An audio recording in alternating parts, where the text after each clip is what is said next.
చేశారు.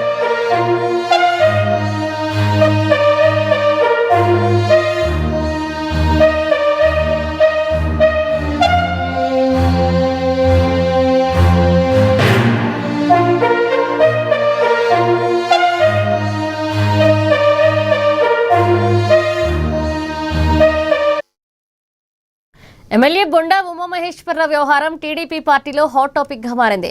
గుంటూరులో నిర్వహించిన ముద్రగడ పద్మనాభం సంస్మరణ కార్యక్రమంలో బొండా ఉమామహేశ్వరరావు పాల్గొనడం, మాజీ మంత్రి అంబటి రాంబాబుతో వేదిక పంచుకోవడం సోషల్ మీడియాలో వైరల్ అయింది. ఈ నేపథ్యంలో బొండా ఉమా ఎపిసోడ్పై సీఎం చంద్రబాబు ఆగ్రహాన్ని వ్యక్తం చేశారు. బొండా ఉమా నుంచి వివరణ తీసుకోవాలని చంద్రబాబు ఆదేశించారు. 3 కమిటీలో ఏపీ టీడీపీ అధ్యక్షుడు పల్లా శ్రీనివాసరావు, మంత్రి నిమ్మల రామానాయుడు, కిలారు రాజేష్లను సభ్యులుగా చేర్చింది.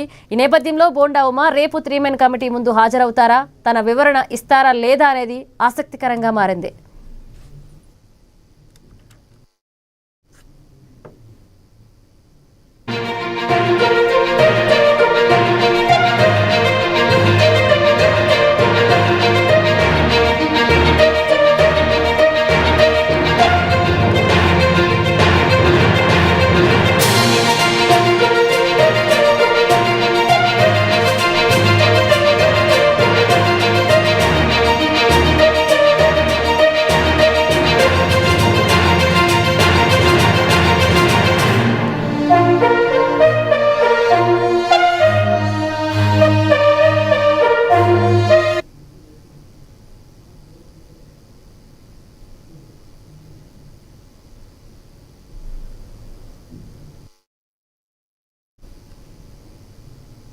సీఎం చంద్రబాబు నాయుడుపై మాజీ మంత్రి అంబటి రాంబాబు విరుచుకుపడ్డారు. వయసు పెరిగే కొద్దీ చంద్రబాబుకు బుర్ర తగ్గుతుందని, మైండ్ సరిగ్గా పనిచేయడం లేదు అని ఘాటు వ్యాఖ్యలు చేశారు.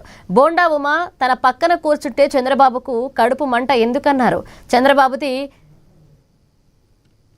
గతంలో జూనియర్ ఎన్టీఆర్తో సహా ఎందరికో వెన్నుపోటు పొడిచారని మండిపడ్డారు. డిఎస్సీ ఆక్రమాలపై మంత్రి లోకేష్ తక్షణమే రాజీనామా చేయాలని, రాబోయే రోజుల్లో ప్రజలే చంద్రబాబుకు తగిన బుద్ధి చెప్తారని హెచ్చరించారు.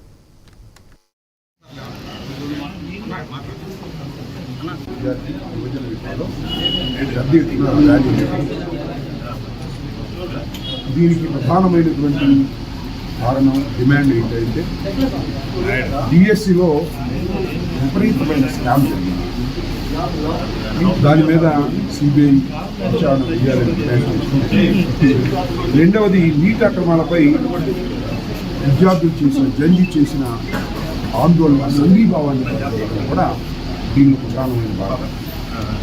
అదేవిధంగా ఫీజు రీయింబర్స్మెంట్ కానీ, వసతి దీవెన బకాయిలు చెల్లించలేదు, వాటిని పక్షంగా చెల్లించలేదు. ఇచ్చిన హామీ ఏదైతే ఉందో నిరుద్యోగం చూపిస్తారని చంద్రబాబు నాయుడు చెప్పారు. మేనిఫెస్టోలు కూడా పొందుపట్టింది, ఒక్కరికి కూడా నిరుద్యోగం ఇవ్వలేదు. దాన్ని కూడా మీకు చేసే పరిస్థితి ఏర్పడ్డారు. కానీ ఇక్కడ ఎడ్యుకేషన్ విషయాలు చంద్రబాబు నాయుడు గారు సినిమాలు ఆయన ఎందుకు రాజీనామా చేయాలి ప్రశ్న అందరిలో వ్యాపిస్తుంది. ఆయన ప్రధానంగా ఎందుకు రాజీనామా చేయటం లేదు, ఎవరయ్యారు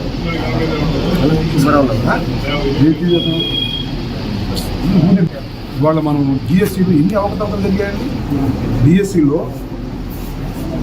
స్పోర్ట్స్ కోటా నింపడానికి ఒక జీవో ఇష్యూ చేశారు.